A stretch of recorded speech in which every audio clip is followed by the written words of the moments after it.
والعاقبة للمتقين الصلاة والسلام على رسوله محمد وعلى آله وصحبه أجمعين أما بعد فقد قال الله تعالى في كلامه المجيد والفرقانه الحميد أعوذ بالله من الشيطان الرجيم بسم الله الرحمن الرحيم إنا أنزلناه في ليلة القدر وما أدرك ما ليلة القدر ليلة القدر خير من ألف شهر تنزل الملائكة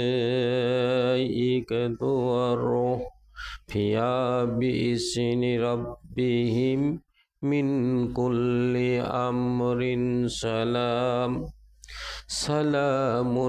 هي حتى مطلع الفجر أو كما قال الله تعالى في كلامه المجيد والفرقانه الحميد ولا تبشرهن وأنتم عاكفون في المساجد صدق الله المولى العظيم وصدق رسول النبي الكريم ذلك على الشاهدين والشاكرين حضرات মজলিস আসসালামু আলাইকুম রহমতুল্লাহ। আল্লাহ শুকর আদায় করছি যে আল্লাহ তাআলা মাহে রমজানের দ্বিতীয় দশকের শেষ অংশে লাইলাতুল কদর বেলা ডুবলেই শুরু হবে এমন সময় আমাদেরকে মসজিদে ঘরে আসার বসার সুযোগ করে দিলেন, কথা বলার শোনার সুযোগ করে দিলেন। এই জন্য শুকর আদায় করেছি, সবাই বলছে আলহামদুলিল্লাহ। সেই সাথে প্রাণপ্রিয় নবীজির প্রতি দুরূদ, জেনাকে তৈরি না করলে 18,000 মখলুকাত কুল কায়নাত কিছুই তৈরি হতো না।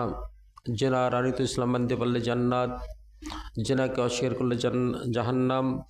জেনার ওসিলায় 30টি রোজা পেয়েছি, জেনার জন্য আমরা কোরআনুল কারীম পেয়েছি। সেই নবীর প্রতি অফুরন্ত দরুদ সবাই বলি সাল্লাল্লাহু আলাইহি সাল্লাম। সেই সাথে স্মরণ করছি যুগের পর যুগ, কালের পর কাল, শতাব্দীর পর শতাব্দী যারা তাওহীদকে টেকার জন্য, কোরআনকে টেকার জন্য তাগুতের বিরুদ্ধে লড়াই করে, জীবনকে বিসর্জন করে, দুনিয়া ত্যাগ করে শাহাদত বরণ করেছেন, ওই শহীদ সোহাদার মর্যাদা বাড়ায় দেখছেন আল্লাহুম্মা আমিন। পেয়ারা হাজিরিন, রমজান মাস ত্যাগ-তিতিক্ষার মাস, ট্রেনিংয়ের মাস, গুনাহ মাফের মাস। এই মাসের এত কদর, এত মর্যাদা শুনে আসতেছেন। মূলত এই মাসে কোরআনুল কারীম নাজিল করেছেন আল্লাহ তাআলা। শুধু কোরআনুল কারীম নাজিলই করেন নাই, কোরআনুল কারীমের বিজয়ের মাস, বলি সুবহানাল্লাহ। পেয়ারা হাজিরিন, এই মাসের শেষ 10 দিন লাইলাতুল কদর নামে একটা মহাম্মান্বিত রাত আছে। এই রাত অত্যন্ত ফজিলত বরকত। এই রাতটাকে এত ফজিলত দেওয়ার কারণটা কি? মূলত কারণ হচ্ছে কোরআনুল কারীম এই রাতে নাজিল করেছেন আল্লাহ রাব্বুল আলামিন, বলি সুবহানাল্লাহ। এই কোরআনুল কারীম যে পাহাড়ে নাজিল হইল, পাহাড়টার নাম ছিল জাবালে নূর। কোরআনের বরকতে হেরা গুহা পরিবর্তন করে জাবালের নূরে পরিণত করলেন কোরআনুল কারীম নাজিল হওয়ার কারণে। যে জিবরাইল কোরআনুল কারীম নিয়ে আসলেন, যে ফেরেশতা নবীজির কাছে রহি আকারে, সেই জিবরাইল আমিনকে উপাধি দেওয়া হলো আমিন উপাধি। সমস্ত ফেরেশতার শ্রেষ্ঠ ফেরেশতা হিসেবে আখ্যায়িত করা হলো কোরআনুল কারীম আনার কারণে। কোরআনুল কারীম,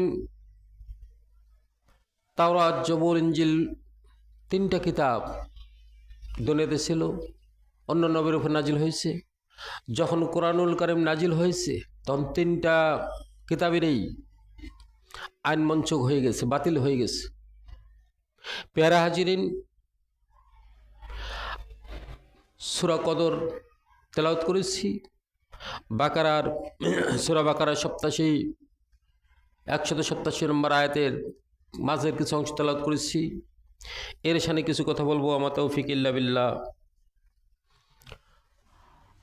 আপনারা জানেন ইন্দাং জালনার যে সূরাটা সূরা কদর, এই সূরা মক্কা অবতীর্ণ হয়, 5টি আয়াত। আল্লাহ রাসূল যখন রমজান মাস কুতিবা আলাইকুমুস সিয়াম এই আয়াত নাজিল হইল, আল্লাহ রাসূল সেই বছরেই 30টা দিন লাইলাতুল কদর তালাশ করার জন্য ইতিকাফ করলেন। বলি সুবহানাল্লাহ।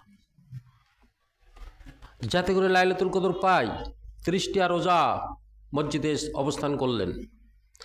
জিবরাইল আমিন আসলেন, সালাম দিলেন আল্লাহর পক্ষ থেকে যে আপনার উপর সালাম বর্ষিত হোক।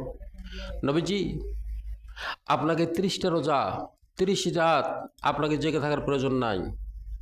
শেষ দশকে লাইলাতুল কদর আপনার উম্মতের জন্য আল্লাহ রাব্বুল আলামিন দিয়েছেন। এটা হচ্ছে সূরা কদরের প্রেক্ষাপট, শানে নজুল। আরো একটু গভীরে যদি যাই, আল্লাহ রাসূল একজন বনী ইসরায়েলের আবেদ, সে 1000 বছর দিনে রোজা থাকতেন, রাতের বেলায় জেগে জেগে ইবাদত করতেন। এই ঘটনা আল্লাহ রাসূল সাহাবা আসমাইনদের কাছে ওয়াজ করতেছিলেন, ফরমাচ্ছিলেন, বর্ণনা করতেছিলেন। সাহাবারা বিস্ময়িত হয়ে গেল, আচম্বিত হয়ে গেল যে ইয়া রাসূলুল্লাহ, বনী ইসরায়েলের একজন আবেদ যদি 1000 মাস জেগে ইবাদত করতে পারে, তাহলে তো তারা আমাদের চেয়ে তার ইবাদত অনেক বেশি হবে। তারা চিন্তা করলেন সাহাবা আসমাইনরা, নবীজি বসা আছেন। তখন আল্লাহ রাব্বুল আলামিন জিবরাইলের মারফতে সূরা কদর নাজিল করে রাসূলুল্লাহ সাল্লাল্লাহু আলাইহি সাল্লামকে জানাই দিলেন, দোস্ত, চিন্তার কোনো কারণ নাই। যেহেতু আমি সমস্ত নবীর শ্রেষ্ঠ নবী আপনাকে শ্রেষ্ঠ বানাইছি, শ্রেষ্ঠত্ব দিয়েছি, এবং সমস্ত উম্মতের নবীর উম্মতের চেয়ে আপনার উম্মতকে বেশি শ্রেষ্ঠত্ব দান করেছি, চিন্তার কোনো কারণ নাই। আপনার উম্মতের হায়াত হবে কম, ইবাদতের বেলায় আপনার উম্মতের মর্যাদা হবে অনেক বেশি। বলি সুবহানাল্লাহ। সূরা কদর আয়াতের প্রেক্ষাপট এটাই। এরপরে নাজিল হইল বিসমিল্লাহির রহমানির রহিম, ইন্না আনজালনাহু ফি লাইলাতিল কদর। এখানে আল্লাহ জানাই দিলেন যে আমি কদর রাতে কোরআন নাজিল করিয়াছি। ওয়ামা আদরাকা মা লাইলাতুল কদর। নবী, আপনি কি জানেন কদরটা কি, কোন রাত? লাইলাতুল কদর খায়রুম মিন আলফি শাহর। এই রাতটা এমন একটা রাত, এমন একটা সম্মানিত রাত, যে রাতে একদিন ইবাদত করলে, একটা রাত ইবাদত করলে, 1000 বছর জেগে জেগে ইবাদত করলে যে সব ওই ব্যক্তির আমল নামায় লেখা হবে। বলি সুবহানাল্লাহ। তো চিন্তার কোনো কারণ নেই নবী, দোস্ত, চিন্তার কোনো কারণ নাই। বনী ইসরায়েলের সেই আবেদ 1000 বছর জেগে ইবাদত করেছে, কিন্তু আপনার উম্মতের জন্য আমি একটা রাত নির্ধারণ করে দিলাম। এই রাত যদি কেহ দিনের বেলা রোজা থাকে, রাতে ইবাদত করে, তাহলে আমি রব্বুল আলামিন খুশি হয়ে তার আমল নামায় 1000 বছর 1000 মাস বলতে 83 বছর 4 মাস হয়, এই সমান সব তার আমল নামায় লেখা হবে। বলি সুবহানাল্লাহ। এরপর আল্লাহ রাব্বুল আলামিন আরো জানাই দিলেন, তানাজ্জালুল মালাইকাতু রূহ ফিহা বিইজনি রাব্বিহিম মিন কুল্লি আমরিন। ওই রাতেই বেলা ডোবার সাথে সাথে, সূর্য অস্তমিত যাওয়ার সাথে সাথেই জিবরাইল তার দলবল সহকারে আমার হুকুমে, আল্লাহ বললেন যে আমার হুকুমে কিছু ফেরেশতা জমিনে প্রেরণ করে অবতরণ করে দেই। কোথায় কোন বান্দা ইবাদত করতেছে, কোন বান্দা জেগে আছে, সেটা মসজিদে হোক আর বাড়িতে হোক, তারা তালাশ করে করে সেখানে চলে যায়। সালাম, শান্তি শান্তি, তারা থাকবে যে শান্তি শান্তি বলতে থাকবে। হিয়া হাত্তা মাতলা ইল ফজর, এটা কতক্ষণ পর্যন্ত? যখন ফজর সময় পর্যন্ত, বলি সুবহানাল্লাহ। ফজর সময় পর্যন্ত, বেলা ডুবার থেকে আরম্ভ করে সূর্য অস্তমিত যাওয়ার সাথে সূর্য ফজর ওয়াক্ত পর্যন্ত সমস্ত ফেরেশতা জমিনে চলে আসবে এবং বলবে বান্দার জন্য শান্তি শান্তি শান্তি, রহমত রহমত রহমত, বরকত বলতেই থাকবে, বলি সুবহানাল্লাহ। এই 30 দিনে আল্লাহ রাসূল রোজা ছিলেন এবং ইতিকাফ করেছিলেন এই লাইলাতুল কদর তালাশ করার জন্য। জিবরাইল আমিন যখন জানাই দিলেন যে না, লাইলাতুল কদর শেষ দশকে, শেষ 10 দিন, তখন থেকে আল্লাহ রাসূল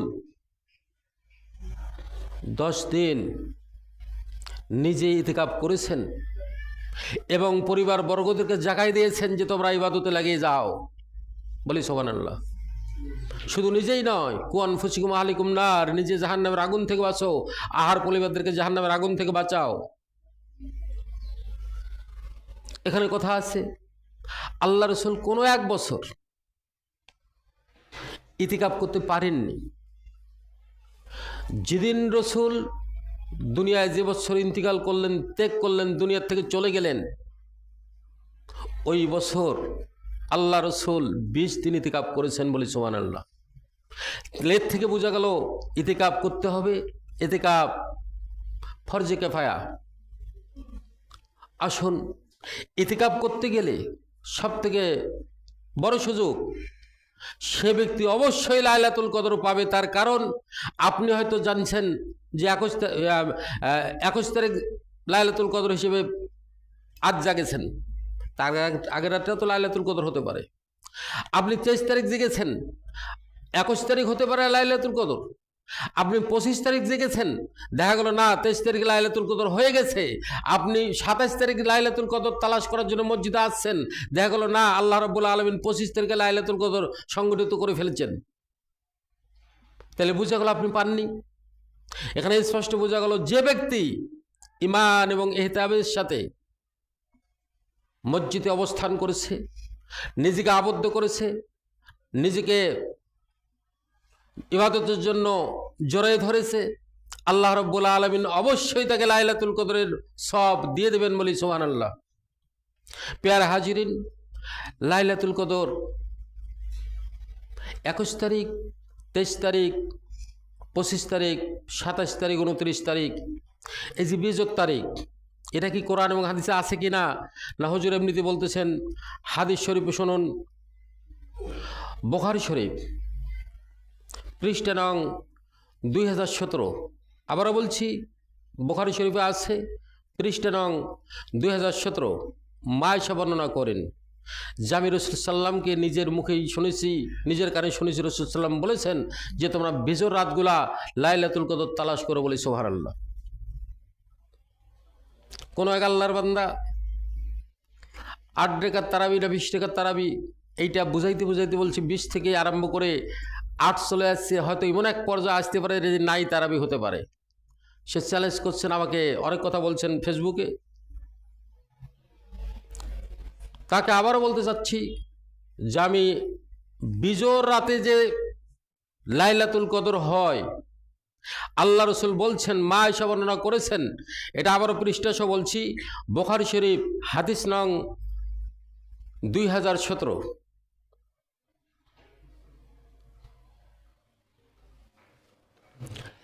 এরপরে আসুন, 21 তারিখে যে লাইলাতুল কদর আল্লাহ রাসূল তালাশ করতে বলছেন, এটা আছে আবু দাউদ শরীফে, হাদিস নম্বর আছে 1381।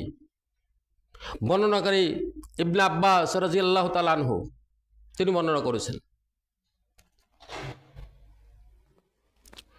23 তারিখ মুসলিম শরীফে আছে, হাদিস নম্বর 2665। বর্ণনাকারী আব্দুল্লাহ ইবনে উনাইস রাদিয়াল্লাহু তাআলা আনহু।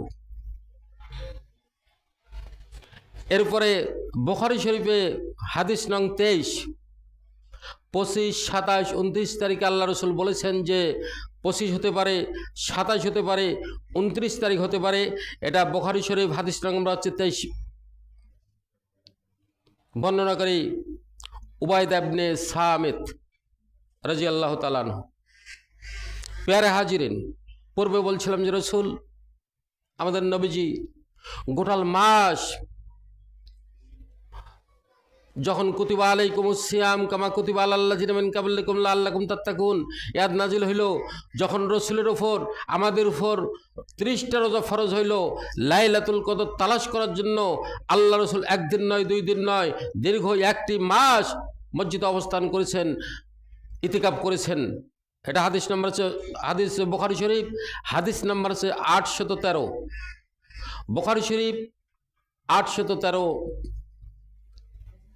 এরপর আল্লাহ রসুল শেষ বছর যেদিন দুনিয়া থেকে তিনি ওফাত লাভ করলেন, দুনিয়া ত্যাগ করলেন, চলে গেলেন, ইন্তেকাল করলেন, সেই বছর আল্লাহ রসুল 20 দিন ইতিকাফ করেছিলেন।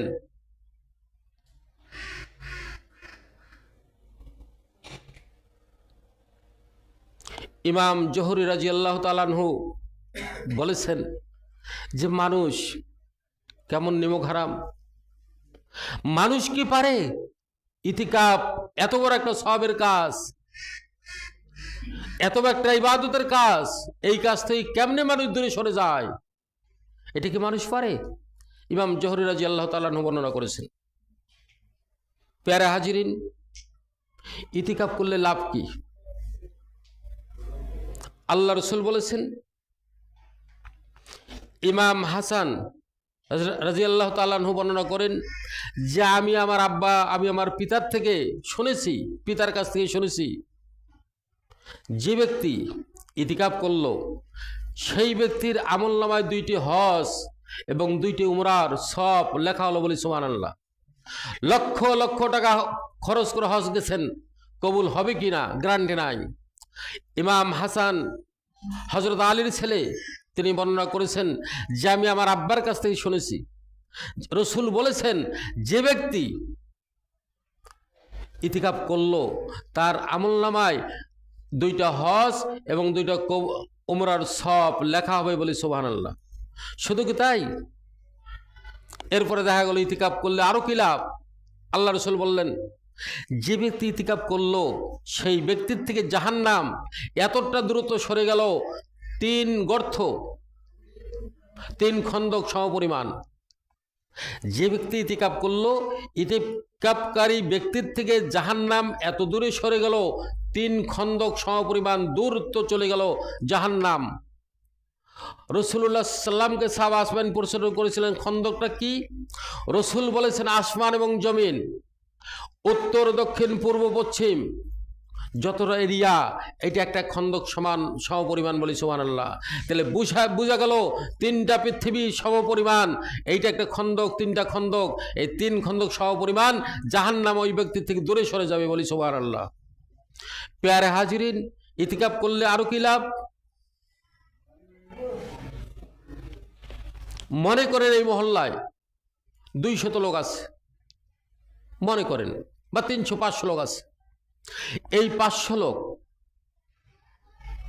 যত ইবাদত করতেছে, দান সদকা করতেছে, মানুষকে ইফতারি খাওয়াচ্ছে, যত ইবাদত করতেছে, সমস্ত ইবাদতের হিসাবে যে ব্যক্তি ইতিকাফ করলো তার আমলনামায় লেখা হবে, বলি সুবহানাল্লাহ।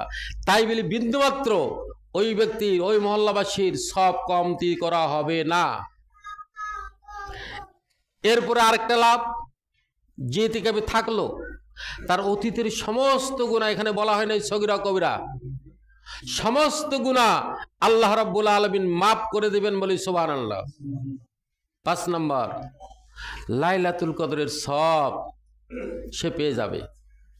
লাইলাতুল কদরের সওয়াব খায়রুম মিন আলফি শাহর তানাজ্জালুল মালায়েকাতু ওয়ার রূহ।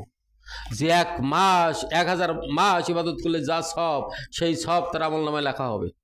তাহলে 5টা উপর আমরা পাইলাম। আল্লাহ রসুল বলেছেন যে বেশি বেশি করে যারা ইতিকাফ করে থাকে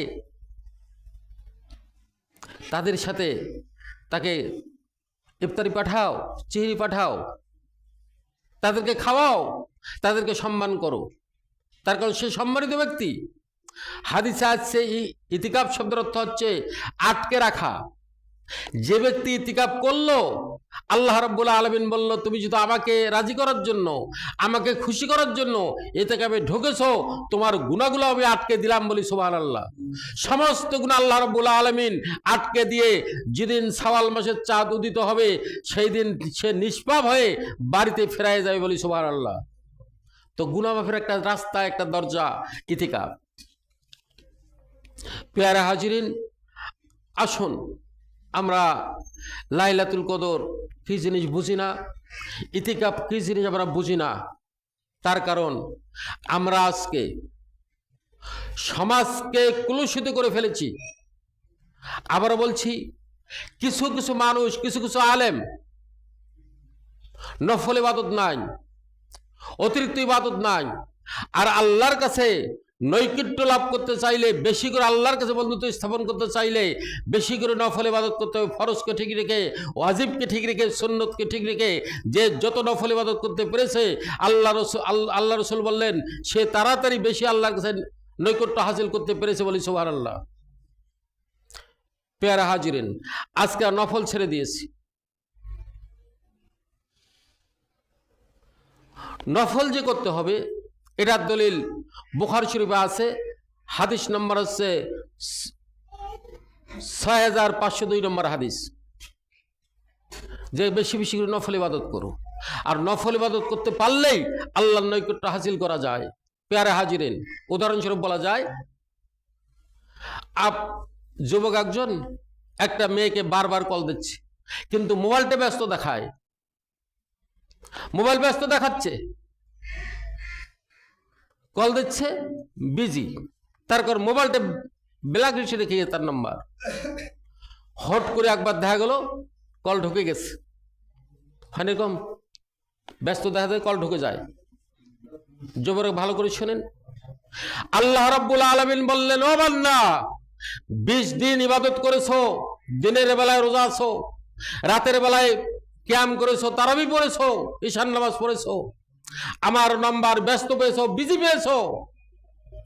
শুধু তারাবি পড়লে হবে না, শুধু কোরআন তেলাওয়াত করলে হবে না, শুধু দিনের বেলা রোজা থাকলেই হবে না। এবার আমি মোবাইল খুলে দিলাম, রহমতের রাস্তা খুলে দিলাম, যত রকম রহমতের দরজা আছে তোমার আমার বান্দার জন্য খুলে দিলাম। চলে আসো মসজিদে, আমার সমস্ত দরজা খুলে দিলাম, রহমতের দরজা আমার কাছে ধরা দেওয়ার জন্য মসজিদে চলে আসো।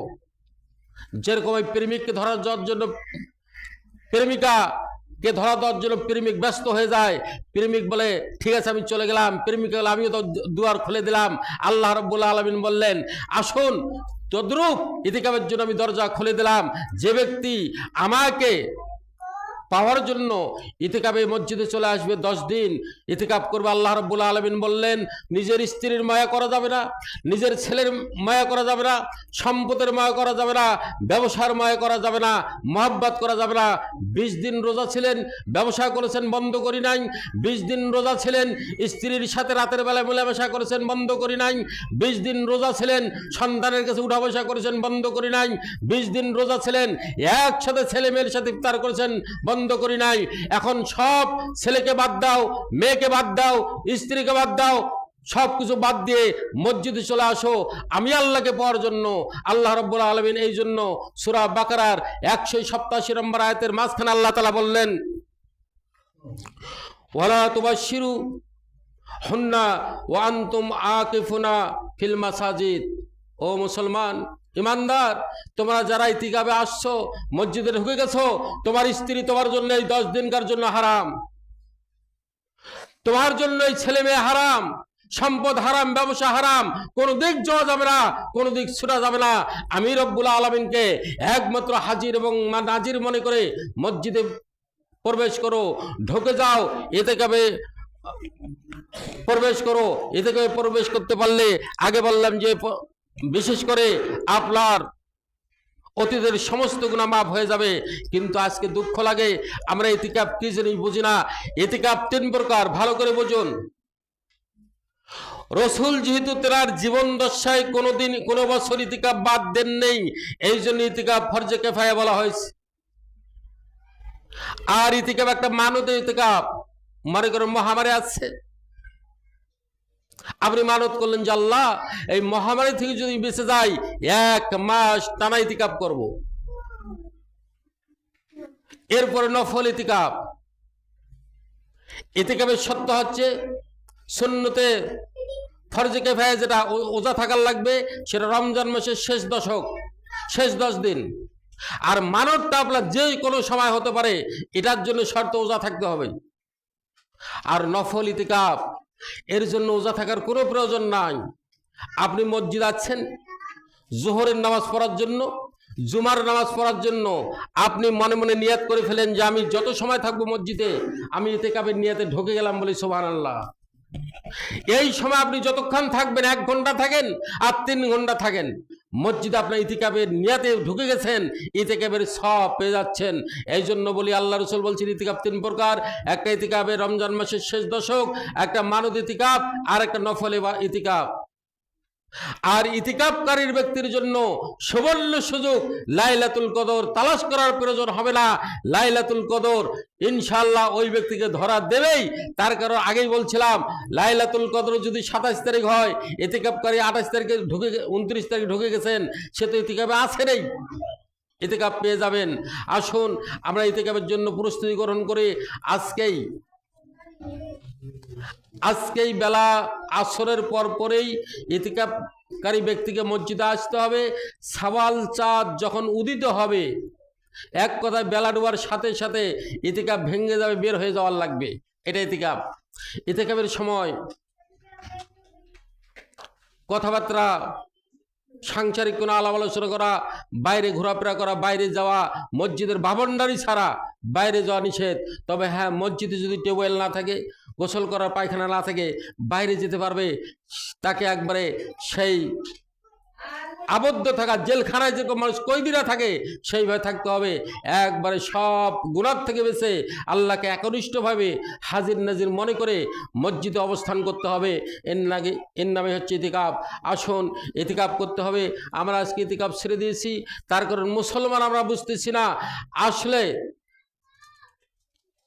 আজকে যে আমাদের আল্লাহর নৈকট্য হাসিল করতে হবে, বেশি বেশি ইবাদত করতে হবে, এটার থেকে আমরা আস্তে আস্তে করে ভুলে যাচ্ছি। আস্তে আস্তে নফল কাজ ছেড়ে দিয়েছি, ফরজ কাজ ছেড়ে দিয়েছি। এরপরে কি যে হবে আল্লাহই ভালো জানে। আসুন সমস্ত দ্বিধাকে বন্ধ রেখে আমরা সবাই ইতিকাফের জন্য প্রস্তুতি গ্রহণ করি। তার কারণ যার ঘা তার বিষ, আর বাইশের ইশিস। আমি ইতিকাফ করলাম, আমি সব পাবো, আরেকজনকে ইতিকাফ করলো সে সব পাবে। আল্লাহ রসুল জীবনে করুন যখন রোজার আইন ফরজ হইল, ওজার আয়াত নাজিল হইল, ওজা ফরজ হইল, তখন থেকে মৃত্যু পর্যন্ত কোনো দিন আল্লাহ রসুল কোনো মাস ইতিকাফ ছাড়েন নাই। আর আমরা রসুলের এমন উম্মত, ইতিকাফ কোনোদিন ধরি নাই। তাহলে দুইজন কি এক হতে পারে কিয়ামতের দিন? আল্লাহ রাব্বুল আলামিনের হাবিব যদি বলে বান্দা ও আমার উম্মত, রসুল যদি বলে ও আমার উম্মত, তুমি তো আমাকে ভালোবাসো, আমার জন্য অনেক কিছু করেছো, অনেক মিছিল করেছো, অনেক কিছু করেছো, কিন্তু আমি যে ইতিকাফ করেছিলাম, ইতিকাফ কি করেছো? সে সময় দেখা যাবে রসুলের কথা অনুযায়ী আমরা একটা মাসেও একটা বছরও ইতিকাফ করি নাই। আল্লাহ রসুল ইতিকাফ ছাড়লেন না, আর আমার উম্মতের দাবিদার আমরা ইতিকাফ ধরছি না। আল্লাহ রাব্বুল আলামিন বললেন, কুল ইন কুনতুম তুহিব্বুনাল্লাহ ফাত্তাবিউনি ইউহিব্বুকুমুল্লাহ ফায়াগফির লাকুম যুনুবাকুম ওয়াল্লাহু গফুরুর রহিম। আল্লাহ রাব্বুল আলামিন বললেন যে নবীকে ভালোবাসতে হলে তার সমস্ত দিক নবীকে মানতে হবে। যেটা ভালো, যেটা রসুল আদেশ করেছেন সেটা মানতে হবে, যেটা রসুল নিষেধ করেছেন সেটার থেকে দূরে সরে যেতে হবে। এই যে এক কুলাঙ্গার নীলফামারীর এক সন্তান, এই তো গত পরশুদিন মিছিল হইল, এখনো নবীর বিরুদ্ধে কটূক্তি করে, নবীকে খাটো মনে করে, মা আয়েশাকে জেনাকার হিসেবে আখ্যায়িত করেন, বলি নাউজুবিল্লাহ। কোন মায়ের সন্তান আজকে রাসূলুল্লাহর স্ত্রীগণদেরকে এত ছোট করতে পারেন? আল্লাহ তাআলা ওই ব্যক্তির উপরে লানত পাঠায় দেখ, গজব পাঠায় দেখ, নাহলে ইসলামের জন্য কবুল করে আল্লাহুম্মা আমিন। আল্লাহ যেন সবাইকে ইতিকাফের জন্য প্রস্তুতি গ্রহণ করে। মাহে রমজান প্রায় শেষের দিকে, ঈদুল ফিতরের জন্য এখন থেকে প্রস্তুতি নেওয়ার গ্রহণ করতে হবে। আল্লাহ যেন ঈদুল ফিতর যে ফিতরা আদায়, এইটার জন্য এখন আমরা ঠিক ঈদের 2-3 দিন আগে দেওয়া শুরু করব, যাতে করে গরিবরা আমাদের টাকা নিয়ে, আপনাদের টাকা নিয়ে আমোদ করতে পারে, উল্লাস করতে পারে। ঠিক রকম একটা মোটা অঙ্কের ভালো কাপড় পরে ঈদের ময়দান যেতে পারে, সকালবেলা একটু ভালো খাওয়া খেয়ে যাতে ময়দান যেতে পারে। এই জন্য ঈদুল ফিতরের নামাজে যাওয়ার আগেই, ঈদগাহ যাওয়ার আগেই ঈদুল ফিতরের যে টাকা আছে, যে অঙ্কটা আছে, আমরা গরিবের হাতে তুলে দেই। আল্লাহ কবুল করুক। আমা তৌফিক ইল্লা বিল্লাহ। আসসালামু আলাইকুম রহমতুল্লাহ।